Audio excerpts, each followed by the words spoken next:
Ever wonder what happens when a stubborn fashion student who can't talk to people takes a job at a concept cafe where the outfits are haute couture and her rival designs every single one of them? This is the story of a girl who forgot why she wanted to make clothes, until a stranger in a frilly dress reminded her that every outfit is a love letter. Tsumugu's sitting in her room, tapping her pen against a sketchbook, staring at a drawing of a girl in the cutest outfit she's ever seen. Frills, bows, a little flower pin, the whole thing screams handmade perfection. She can't stop thinking about it, but something about those clothes is eating at her, and she can't quite figure out what. She flips through her sketches and it hits her like a truck. When did she lose this feeling? Her pen cracks against the page as she crosses out design after design, muttering, "Not this," over and over.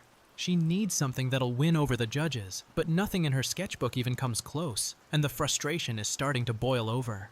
A memory cuts through the noise. Little Tsumugu, barely tall enough to reach the table, holding up a tiny handmade hat covered in flowers. Her eyes are massive, full of wonder, and she's shoving it toward a boy named Tsumugu, with the proudest grin on her face. Her grandma watches from behind with a soft smile, and you can tell this is where it all started. That flashback lingers as we snap back to the present. And now Tsumugu's walking through the city, replaying a conversation in her head.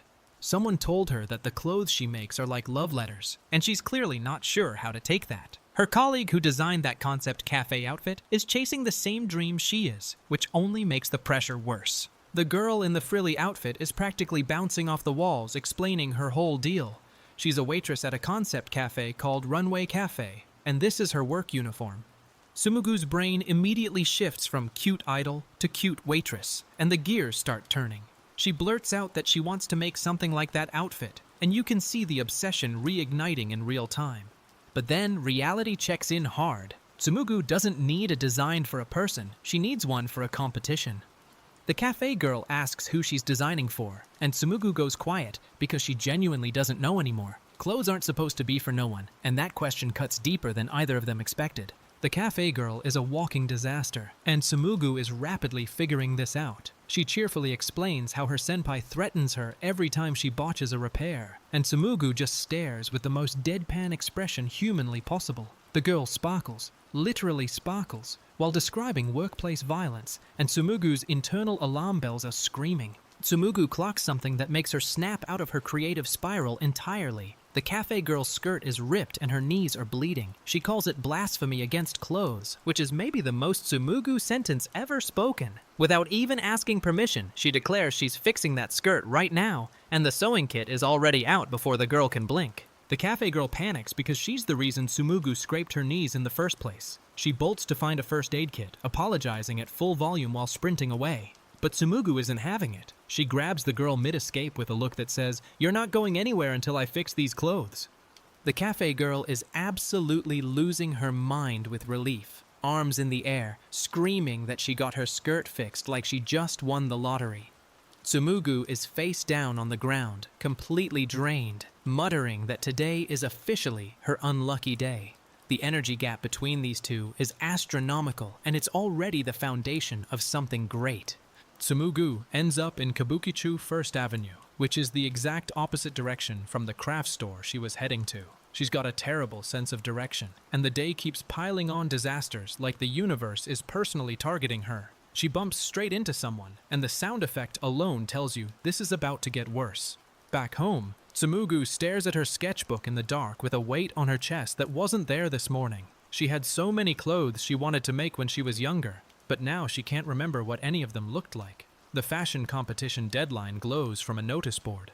2 weeks, and the clock is already ticking against her. A flashback floods in with all the warmth the present is missing. Little Tsumugu watching her grandmother at the sewing machine, surrounded by beautiful dresses and roses. Her grandma tells her that string weaves into cloth, cloth becomes clothes, and clothes connect people. Making clothes is like magic, and the way young Tsumugu's eyes light up tells you she believed every single word.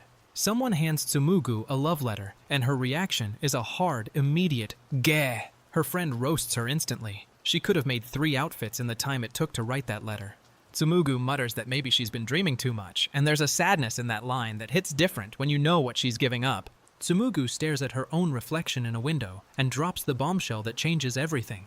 If she can't win the next contest, she's giving up on becoming a fashion designer entirely. The weight of that decision sits on her face like concrete. Then someone calls her name from down the hall, and the moment shatters before she can sit with it. Her teacher looks at her and flatly says, "I refuse," shutting down whatever Tsumugu just proposed with zero hesitation. She argues that financially, she only has until graduation to make this work, but the teacher fires back that she takes clothes more seriously than anyone else. Tsumugu clenches her fist and says she's already made up her mind, and you can feel the stubbornness locking in. This is Shinjuku's Clothing and Accessories Academy, the best specialized fashion school in the Tokyo metropolitan area, famous for producing top designers. At least that's what the brochure says, because the reality is half the students are sleeping, one guy is snoring face down, and Tsumugu is the only one actually working. Her teacher slaps down her career path survey and tells her to rethink her decision. Tsumugu marches into the classroom carrying bolts of fabric like she's going to war with the deadline. The fashion competition poster looms behind her, 2 weeks, and she asks the room if they're even in the clothing and accessories course. Her classmates sheepishly apologize while she glares, and you can tell she's the only one who treats this place like it matters. Her classmates invite her to a concept cafe, and Tsumugu immediately shuts it down, asking about their assignments. They wave her off and cheer about going out, completely unbothered by deadlines or ambition. Tsumugu watches them leave with an expression caught somewhere between judgment and loneliness, because being the only one who cares is its own kind of exhausting. The concept cafe conversation catches her ear, though.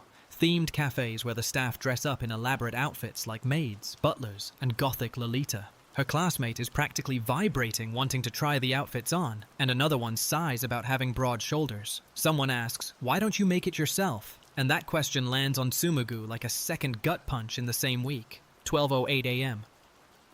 Claude responded, "Tsumugu actually went to the concept cafe, and she's already sizing up the staff like they're mannequins in a showroom."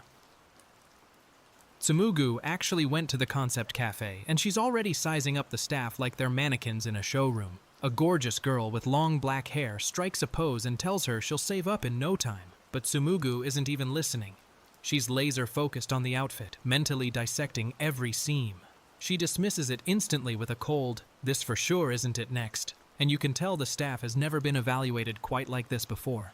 The cafe girls try to rope Tsumugu into conversation, but she's physically shaking at the idea of talking to customers about anything that isn't fabric. She panics and says the only topic she knows is clothes, which is somehow both the most relatable and most tragic thing she's said all day. Meanwhile, she's scanning the room for anyone whose outfit she could use as design reference, completely ignoring the social situation unfolding around her. Tsumugu throws herself into helping at the cafe with terrifying efficiency, cleaning, organizing, working like a machine while the other girls watch in awe. She tells herself if she powers through the work, she'll get to make clothes when she's done, and that alone fuels her like rocket fuel. But the second her co-worker steps away, the word "alone" hangs over her like a storm cloud, and the energy drains out of the room. The cafe was completely different earlier, packed, suffocating, champagne everywhere, and now it's just Tsumugu standing in a room full of empty chairs wondering what she signed up for. She agreed to help, but she's starting to realize this might be way more than she bargained for. Then the door chimes, and a girl named Saku appears with the brightest smile in the building, thanking a customer for choosing her, and Tsumugu watches from behind her drink like she's witnessing an alien species. Tsumugu commits fully. She'll wear as many outfits as they want, all for the sake of studying the clothes up close. The cafe manager tells her she's about to see what concept cafes are really about, because she arrived during the dead hours and has no idea what peak time looks like. The clock reads 6:30, and the calm before the storm is officially over. Everything goes sideways at once. A staff member calls in to quit, making it the 5th person this month, and the phone gets hung up mid-sentence. The girls beg Tsumugu to stay and help, throwing hearts and puppy eyes at her, but she flatly says no, because she needs to go make clothes. Then she spots the spare outfit sitting alone in a locker, and her weakness kicks in. Poor clothes, abandoned and unworn, and she physically cannot walk away from that. The cafe girls try to butter Tsumugu up by saying she's cute, but she fires back that the outfits they're wearing are 100 times cuter than either of them. She means it as a compliment to the clothes and an insult to the people, and somehow both girls take it well. The owner bursts out laughing and asks if she wants a job, grabbing Tsumugu in a headlock while she just stands there looking exhausted.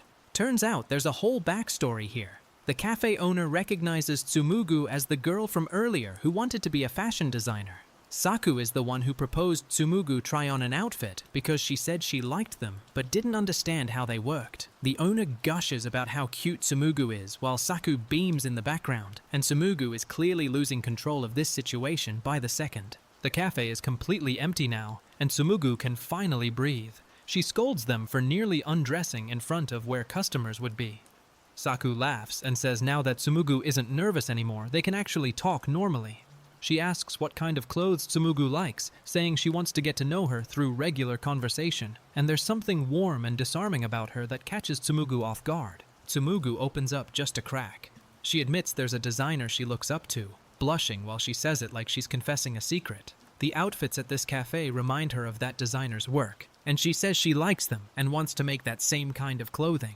Saku leans in close, staring intently, and Tsumugu realizes this girl has a way of pulling honesty out of people without even trying. Saku yells at Tsumugu not to take off her clothes in front of people, and the whole cafe is empty anyway, so the drama is entirely between the two of them.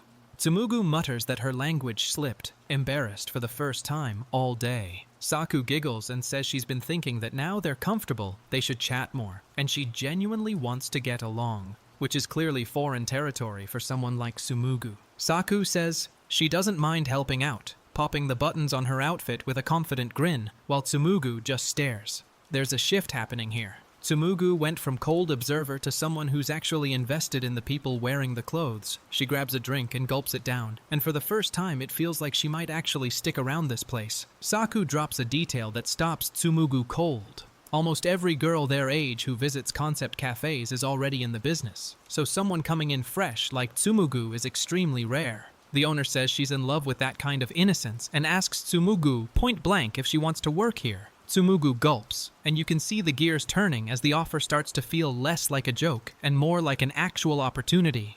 Saku asks if Tsumugu is underage, and she says she's 18, which sends Saku into absolute orbit because they're the same age. The two of them sit across from each other at the empty bar, Saku radiating joy, Tsumugu stiff as a board, and share a cheers that feels like the start of something neither of them expected. Saku calls her rare and cute and says she's happy to be Tsumugu's first concept cafe experience, and the sincerity of it is almost overwhelming. The cafe's concept finally gets revealed, and it's a big one, haute couture. The owner explains that their mission is to create a cast worthy of high fashion clothing, and that as tailors, they need to bring that vision to life. Tsumugu's eyes go wide, because this isn't just a themed cafe with cute outfits. This is a place that takes clothes as seriously as she does. Saku breaks it down further. Haute couture means acting cuter, more dignified, exuding class in everything they do. She's talking about high-class clothes made by designers, sewn with the highest quality materials, completely unique in the world. Tsumugu is hearing her own dream described back to her by a girl in a frilly maid outfit, and the irony is not lost on anyone. Tsumugu finally shows up at the cafe door again, muttering that she's not a fan of this kind of thing while the staff screams, "Welcome home," at full volume. She got lost for 2 hours because of her terrible sense of direction, which is becoming a running gag that never stops being funny, but she admits something quietly to herself. On days when she gets lost, she always seems to make new encounters that aren't too bad. Back in her room, Tsumugu collapses on her bed surrounded by fabric and sewing supplies, the weight of everything pressing down on her. She whispers that she wants to make clothes, and it's the most vulnerable she's been since the story started. The narration calls it a true and genuine love letter for this girl, and the scene cuts to Shinjuku Station as the chapter breathes into something bigger. Tsumugu sits at her sewing machine, staring at Saku's back, and the question hits her like a wall. How is she supposed to make the best design for a girl she doesn't even know the name of? Her heart is pounding so loud she can't hear the sewing machine, and tears start forming because she has no idea how she'd even do this for herself. The gap between wanting to create and knowing what to create has never felt wider. Then it clicks. The outfit Saku wears wasn't made for her specifically. It was designed for someone else entirely. But when Saku called it magic, when her eyes lit up wearing it, it didn't matter who it was meant for. This outfit wasn't her love letter, but it became one anyway. And Tsumugu finally understands that clothes don't need a specific person to connect with someone's heart. 12:10 a.m. Claude responded, "The Runway Cafe has haute couture concepts displayed right in the window. Gorgeous one-of-a-kind pieces sitting on mannequins behind glass like they belong in..." The Runway Cafe has haute couture concepts displayed right in the window. Gorgeous one-of-a-kind pieces sitting on mannequins behind glass like they belong in a museum. Tsumugu is wiping down tables with the dopiest grin on her face, muttering that the job is worth it just to see these clothes up close. Then something catches her eye and her expression shifts, because this girl never stops analyzing. The other girls notice Tsumugu's sketches and tell her the drawings are cute, but suggest that photos might be her best shot if she wants to compete for the #1 spot. Nakazono-san's handwriting turns out to be way better than expected, and Tsumugu goes silent as the compliment lands somewhere between flattery and genuine surprise. There's a warmth building between these girls that Tsumugu doesn't quite know how to handle yet. A customer asks for another photo, and then another one chimes in wanting one too, and the whole table suddenly wants solo pictures with Tsumugu. She freezes with the biggest deer-in-headlights expression as the requests pile up, completely unprepared for actual popularity. One customer thanks her loudly, while another calls her cool but manly, and Tsumugu is drowning in attention she never asked for. The customers call her the Queen from earlier, and she flinches so hard she nearly falls over. Nakazono-san tells her to draw something on the photo and add a nice comment when handing it out, which is apparently standard cafe practice. Tsumugu stares at the blank space on the photo, trying to think of a nice comment, and you can physically feel her brain short-circuiting, because social warmth is not her default setting. The group photo comes out adorable, and everyone gushes over how cute Tsumugu looks, though one girl insists she's still cuter. They hand Tsumugu a photo and tell her to draw on it and give it to the customer in the cutest way possible. The dark-haired girl demonstrates with sparkling eyes and a heart-melting pose, and Tsumugu watches like she's being asked to defuse a bomb. Tsumugu can barely handle having a camera pointed at her. She's told to relax and leave it all to her coworker, but the coworker's method of putting her at ease involves getting way too close for comfort. Tsumugu yells that her approach is too indecent and begs her not to ask for the impossible when told to act cuter. The photo session devolves into absolute chaos with screaming, complaining, and somehow still producing results. The dark-haired girl lays it out plainly. Tsumugu is too stiff and doesn't match their high-class concept at all. She needs to be cuter, more dignified, exuding class, and the mere thought of acting cute makes Tsumugu physically recoil in disgust. But before she can spiral too far, a new customer walks in asking for a group picture, and she gets thrown right back into the deep end with a good job ringing behind her. The customer apparently wanted to request someone else instead of Tsumugu, and the rejection hits like a truck. She sits in the back room calling herself pathetic for getting nervous around people, but then snaps out of it. She refuses to give up on becoming a designer twice. The dark-haired girl watches from across the room with a knowing look, and when Tsumugu begs her to explain what she's doing wrong, it's the first time she's asked anyone for help.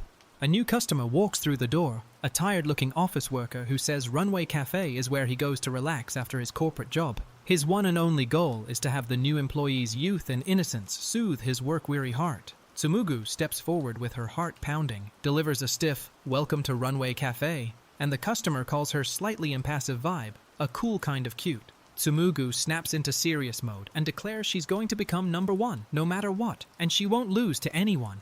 Saku's eyes go wide with hearts, while the dark-haired girl mutters she's an idiot under her breath. The other staff members whisper that she doesn't have a chance as she is now, but there's something infectious about Tsumugu's stubbornness that makes everyone root for her anyway. The bombshell drops. If Tsumugu becomes #1, she'll get a chance to make clothes alongside Utori Kei, a mysterious genius designer whose true identity nobody knows. Saku nearly explodes with excitement, while the dark-haired girl calmly explains that one viral moment on social media could skyrocket both popularity and sales. She tells Tsumugu it's way too early to give up, and for the first time, the impossible goal starts looking like it has an actual path. The ranking system gets explained. #1 is decided through individual sales, staff pictures, drink offers, champagne purchases, and a bunch of other metrics. Runway Cafe only opened last March, and their first collection event is coming up next month. Tsumugu mumbles that being #1 isn't really her concern as a new employee, but the word outfit makes her ears perk up like a dog hearing a treat bag. The dark-haired girl announces they have a month and a half until the cafe's signature event, and the energy in the room shifts to full business mode. Concept cafes apparently run events almost every month. Birthdays, anniversaries, outfit changes, and Runway Cafe's signature event is the big one. The curtain pulls back to reveal a dramatic silhouette, and whatever's behind it has Tsumugu's complete attention. The mystery designer, Utori Kei, gets revealed as a fashion designer. and Tsumugu's phone wallpaper is literally a photo of their work. Not the model, the clothes. Saku teases her about it, while the morning assembly bell rings in the background. It's already been a week since Tsumugu started working at the concept cafe, and the designer she idolizes is closer than she ever realized. Tsumugu asks when everyone is free for next time, and the entire room freezes because she's never initiated plans before. The girls immediately start scrambling. Taochi gets too aggressive scheduling, Saku tries to moderate, and someone yells at them to stop making decisions without asking first. The chaos is pure comedy, but underneath it there's a shift happening. Tsumugu is choosing to come back, not being dragged. The cafe closes for the night and the dark-haired owner thanks Tsumugu for her hard work, handing her money with an extra bonus included. Tsumugu squeezes the cash and realizes something important. If she were to make clothes for these girls, there's so much she wouldn't know unless she worked alongside them. The day is over, but the education is just beginning. Tsumugu's classmates invite her to make clothes after school, but she turns them down flat, saying she'll do it at home. She walks away alone while they watch, and the narration asks the question that's been building since the first page. Since when has she given up on connecting to others? The loneliness isn't just a personality trait anymore. It's starting to look like a wall she built on purpose. Tsumugu is completely wrecked, slumped in a chair at the cafe muttering that she's tired and can't keep up with the constant energy of concept cafe life. She glances over at Saku, who's bouncing around cheerfully, spilling drinks and moving non-stop like she runs on a different battery. The contrast between them is hilarious but also kind of heartbreaking, because Tsumugu is trying so hard to exist in a world that doesn't match her frequency. Then, the impossible happens. Someone orders champagne for Saku, and she opens the bottles with the biggest grin while Tsumugu watches in stunned silence. The non-alcoholic champagne pops, and Saku thanks the customer with genuine warmth. And Tsumugu sees firsthand what real popularity at a concept cafe looks like. The clock ticks in the background, and Tsumugu's expression says she's calculating exactly how far behind she really is. Saku is hiccuping and crying after drinking too many shots, her throat hurting from all the champagne she had to down for customers. The girls tell her to just let the customers drink the leftovers, but Saku whimpers through it anyway. Tsumugu watches the whole mess from across the room trembling, calling out for Nakazono-san to save her, while pretending she didn't see any of it. And this chaotic, messy, beautiful disaster of a workplace is slowly becoming her home. 12:21 a.m. Claude responded. The girls take Tsumugu out for food, and the table is absolutely buried. Pizza, fried chicken, salads, enough to feed 10 people when there's only 4 of them. The girls take Tsumugu out for food, and the table is absolutely buried. Pizza, fried chicken, salads, enough to feed 10 people when there's only 4 of them. Tsumugu stares at the spread with wide eyes, asking who's supposed to eat all this, already reaching for a piece because she's broke, and this is the most food she's seen in weeks. The sheer abundance feels surreal for someone who counts every meal down to the yen. The restaurant scene is chaos incarnate. The dark-haired girl is threatening to get someone drunk until they cry. Another one is telling her to mind her own business, and poor Tsumugu is just trying to serve food while plates keep getting slammed down around her. She stutters out a thank you while delivering orders, completely out of her element in a social setting that isn't about clothes. Every clunk of a plate sounds like another crack in her comfort zone. Saku tells Tsumugu not to hold back and order whatever she wants, but Tsumugu flinches at the menu prices. One dish costs what she spends on food over 3 days. The dark-haired girl is already calling for bottles to be opened while Tsumugu nibbles on a single item, wondering why she's even here. The gap between their lifestyles is playing out in real time, and Tsumugu is painfully aware of every yen. It's Tsumugu's first time at an izakaya, and she's vibrating with nervous energy, sitting shoulder to shoulder with Saku, who's casually scrolling the menu. Saku tells her she's only 18, so she should order whatever she wants, and there's something quietly protective about the way she says it. The footnote mentions this place wouldn't normally allow under 20s, but the scene plays out warm and intimate regardless. The shift is over, and the girls agree that Taochi crying is basically the signal that work is done for the day. The dark-haired girl wants to go drinking, and specifically wants to see tears, which is the most unhinged after-work plan Tsumugu has ever heard. She and Saku quietly discuss bringing Tsumugu along since Taochi wouldn't come if it was just the 2 of them, and the scheming is already in motion. Tsumugu overhears that the owner's personality is the total opposite of what she expected. Someone mumbles about being in love with the owner and Tsumugu's jaw drops. The dark-haired girl demands to know who would be interested in that lazy alcoholic seducer, and the roasting escalates until Tsumugu gets pinned down as a literal pincushion. They got somewhat closer, according to the narration, which is the most chaotic definition of friendship possible. Saku starts trembling and blushing so hard, she falls off her chair, sobbing about someone named Dango getting too carried away. The other girls ask if it's crying time already and whether it's hard being a crying drunk, completely unfazed by the waterworks. A customer in the background watches this entire meltdown from across the room, and the scene is equal parts heartwarming and absolutely unhinged. Tsumugu finally gets her chance to nerd out. She breaks down Tao Senpai's outfit with surgical precision, pointing out the large sleeves that emphasize her small face, and the voluminous skirt that balances her thin legs. She's grinning ear to ear, explaining how the chest area was designed to display maximum volume, completely oblivious to how weird that sounds out loud. The other girls ask her to elaborate, while she clutches a drink, mumbling that thinking about clothes is so much fun.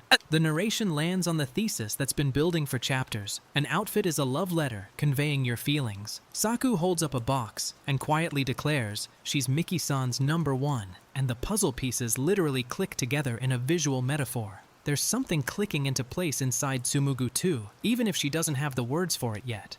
Tao Senpai warns Tsumugu that she's getting too close to Miki-san, and the edge in her voice says this isn't a casual observation. Even for the poster design earlier, the first person Tsumugu thought of going to was Miki-san, and Tao calls her a cheeky newbie for it. Then she drops a line that stops the room. The person who made this outfit once said that making an outfit is something specific, and the weight of those words lands differently on everyone. The owner declares she's making a bucket cocktail and drinking every last drop of it, pouring with a grin that says she's done pretending to be professional. Tsumugu watches the gorgeous woman pour with reckless abandon and thinks that she may be beautiful on the outside with a stunning outfit to match, but the inside completely ruins the illusion. Tao Senpai smacks Tsumugu on the head with a "no slacking off, Dango," and the hierarchy is firmly established. Tsumugu realizes something she can't unsee. Even as a woman, the owner is astoundingly beautiful, and the outfit suits her almost too perfectly. Even tough as nails Tao Senpai seems attached to the owner in a way that goes beyond co-workers. The owner asks about a bucket, and Tsumugu watches the dynamic between them with growing curiosity about who actually runs this place emotionally. Tsumugu bolts for the door, screaming she's going to go make clothes, and the other girls watch in stunned silence as she crashes through the exit for the second time. She realizes this is exactly how she reacts when she gets inspired. The urge to create takes over her whole body. She wants to talk about clothes. She wants to understand why certain outfits feel right on certain people. And that hunger is finally pointing somewhere specific. Tao Senpai catches Tsumugu alone and tells her to make a drink since she seems free, and Tsumugu nearly combusts because she didn't initiate the conversation this time. She sees this as her chance to finally talk about clothes with the one person whose designs she actually respects. But Tao just takes the drink, says thanks, and walks away, leaving Tsumugu alone in the dark with her hand still outstretched. A customer compliments Tao-chan on looking cute today, and she responds with a confident, "I know," and a hair flip that could level a building. Tsumugu watches in awe as cast drinks pile up in front of Tao without her expression changing even once. She asks Dango what's different between them because she has absolutely no idea how someone can collect that much attention while being completely stone-faced. The words echo in Tsumugu's head. An outfit is a love letter conveying your feelings. And she stares at Tao Senpai, wondering if those words apply to her too.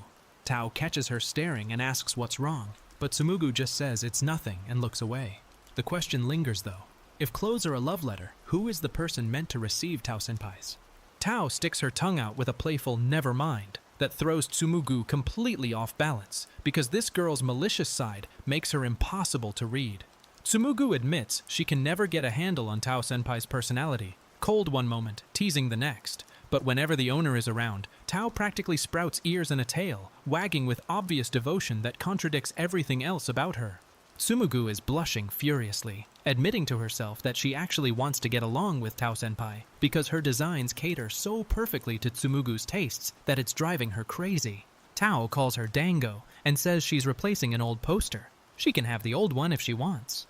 Tsumugu's eyes go wide because it's a Notori K poster, her absolute favorite, and the gesture catches her completely off guard. The revelation hits. Both Tsumugu and Tao Senpai are aspiring designers, chasing the same dream from different angles. Tsumugu declares Tao Senpai is her rival, while simultaneously admitting she's super jealous because Tao's outfits match her own taste perfectly. The competitive fire and the admiration are tangled up together in a knot that Tsumugu can't untie, and the tension between wanting to learn from her and wanting to beat her is electric. Tao-senpai tells Tsumugu the display poster is coming off, and she should relay the message to the owner. The narration identifies her properly for the first time. Tachikawa Tao, Runway Cafe's producer and the designer behind every outfit the staff wears. Tsumugu stares at Tao's back as she walks away, and the weight of that revelation reframes every interaction they've had. This whole time, the designer she's been studying up close was standing right next to her. 12:24 a.m. Claude responded. Tao-senpai drops a bombshell that shakes the entire dynamic. She says she's staying with Dango today and tells the owner not to come near her. Tao-senpai drops a bombshell that shakes the entire dynamic. She says she's staying with Dango today and tells the owner not to come near her. The owner is in genuine shock because Tochi has never gotten this close to someone else or called her owner so formally. Saku mourns the loss of her chat time with Tsumugu, and just a few days later, they all end up at a different izakaya anyway, with Tsumugu swearing she's never going out to drink again while asking for the taxi fare back.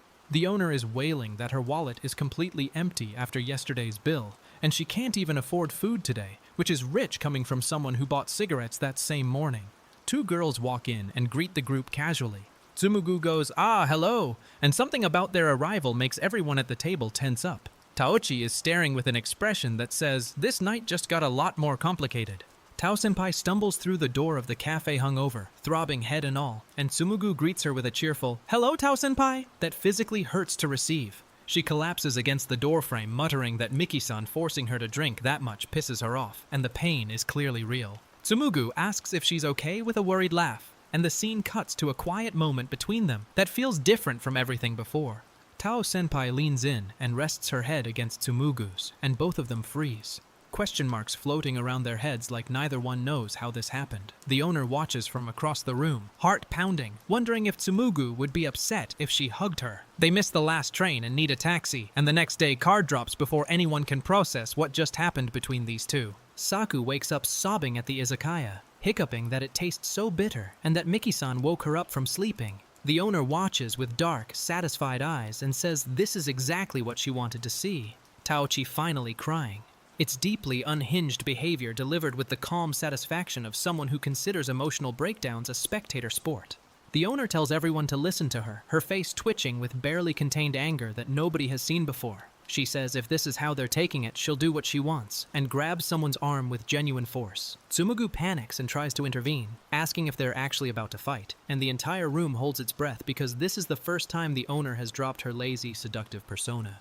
The situation at the izakaya is catastrophically awkward. The owner is talking directly at someone who's shaking with fury, while Tsumugu sits between them, wanting to disappear into the floor. She regrets letting herself get lured by the promise of free food, spinning in her seat, wishing she could go home. She quietly suggests they stop before Tao-senpai gets seriously angry, noting that all the owner's aggressive energy seems focused entirely on her producer. The owner asks Taochi to go buy her cigarettes and gets a cold, "Just go yourself" that could freeze lava. She calls out to Taochi again and again. Silence, silence, more silence. Then asks if she's mad about being forced to come today. She offers to drop the cigarette issue and begs her to just raise her head once, but Tao stays face down at the table, refusing to acknowledge her existence. Saku and Tsumugu whisper to each other that the owner's face has gone completely expressionless, which is apparently proof she's seriously drunk. The pile of empty glasses and two emptied cigarette